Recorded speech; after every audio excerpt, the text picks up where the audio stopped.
Hello and welcome to the Spiritual Life Coach Podcast. I'm your host, Erica Haynes. On this podcast, we'll use spiritual truth and spiritual tools to lighten up your challenges. There's not actually darkness, only lack of light. There's only truth and there's only light. A truth, such as that one, has the light and the power to transform you. I don't follow a specific teacher or religion. I do follow the highest truth. Portions of this podcast were recorded at the river. If you hear some background noise, that's going to be the raging river. The lesson we are exploring in today's podcast is handing your judgment to God, handing judgment over to God. Have you ever tried to not judge someone? It's really hard. You want to be less judgmental and you think you shouldn't judge, but you keep finding yourself already judging before you have the chance to not judge. If that's you, don't feel bad. That's me too.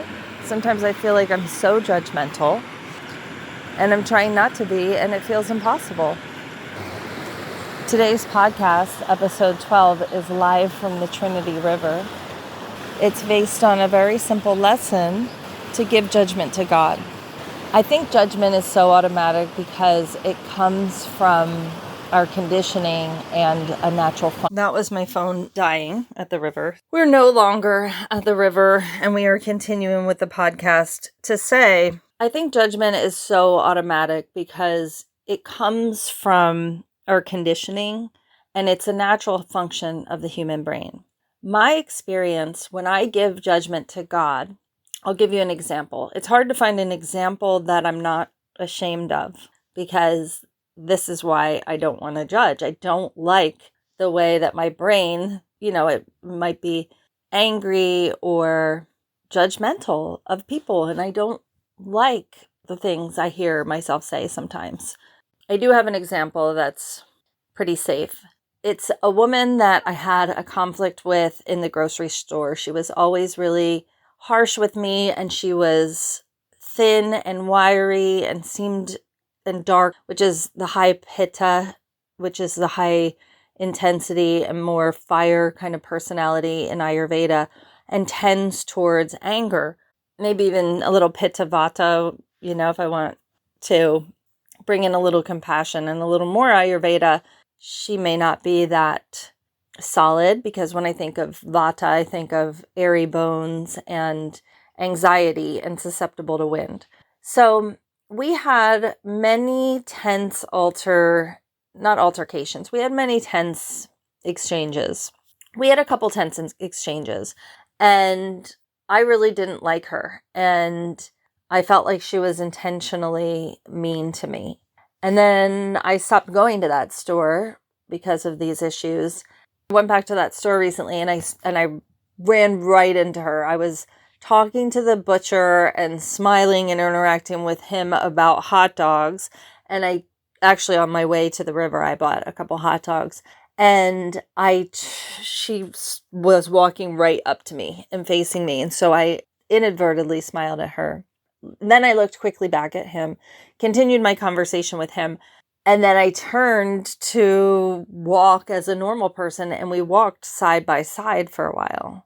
And I tried to remind myself, love without attack, and to have a loving energy, and to stay happy, and to not give her the ire of my personality, which was, kind of my inclination when someone is confrontational with me and I feel attacked by that person, is I want to just show them that I don't like them, that I'm tough, get really strong, and deflective. Obviously, it's a defense.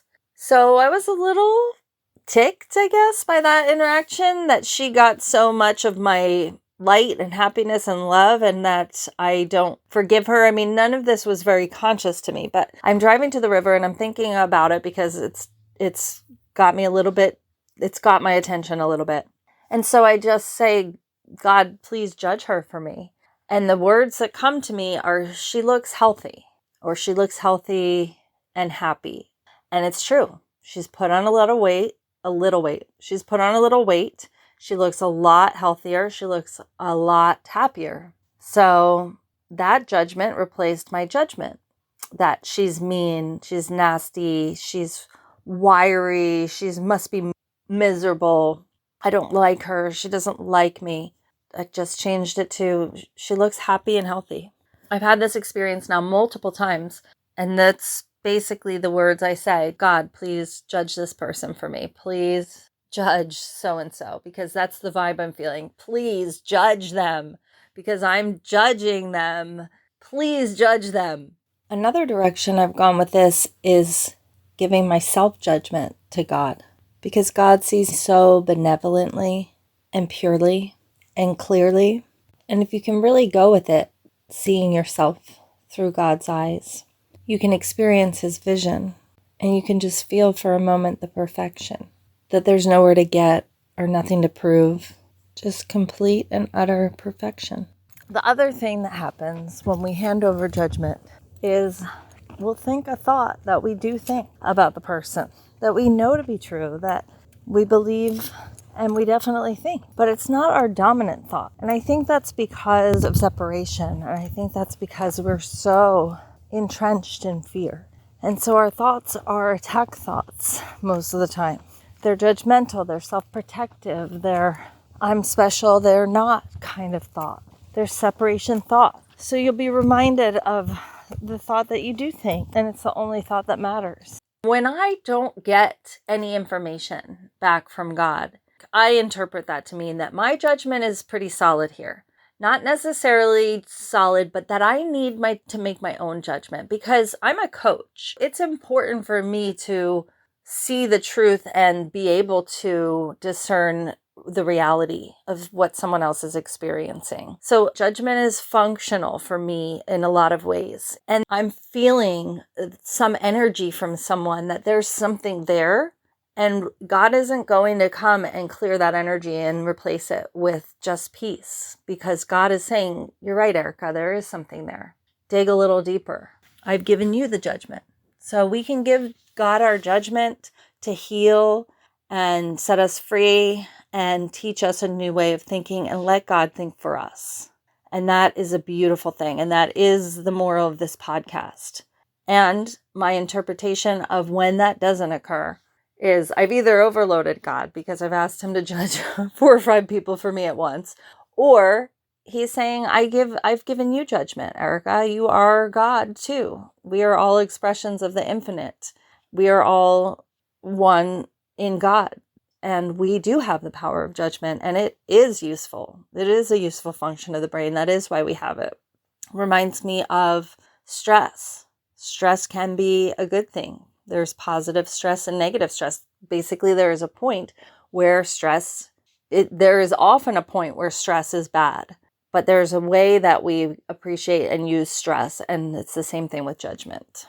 Not all these things that give us grief are negative in total. Work out, girl, I bet you like it when I stroke it like that. It's so good when I hit it on hand. Thank you for being here. Thank you for listening today. If you feel inspired, leave me a review. If you'd like daily inspirational messages from me, just text capital LOVE to 707-733-6434. I'll talk to you later. Bye.